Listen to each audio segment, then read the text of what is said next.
یاد رکھو، مال کو جمع کرنے والے لوگ جیتے جی مر چکے ہیں، اور اہل علم کا نام جب تک دنیا ہے قائم و دائم رہے گا۔ اے بندے، مال و اولاد کی کثرت کے بجائے علم و حلم اور عبادت کی کثرت تیز نیکی ہے۔ حمد الہی پر توجہ تمہارے لیے فائدہ مند ہے۔ خبردار، جو اپنے خاوند سے وفاداری نہیں کرتی، وہ کسی سے بھی وفاداری نہیں کر سکتی۔ ایسی عورت خود غرضی کا مجسمہ ہوتی ہے۔ چھوٹی عمر میں حکمت کو سیکھنے کی کوشش کرو، بڑی عمر کے ہو کر اسے لوگوں تک پھیلانے کے لیے سفر کرو۔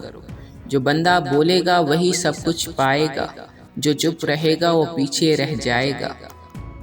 بے شک سب سے زیادہ خوش عیش وہ بندہ ہے جو اللہ کی تقسیم پر پورا راضی و مطمئن ہو۔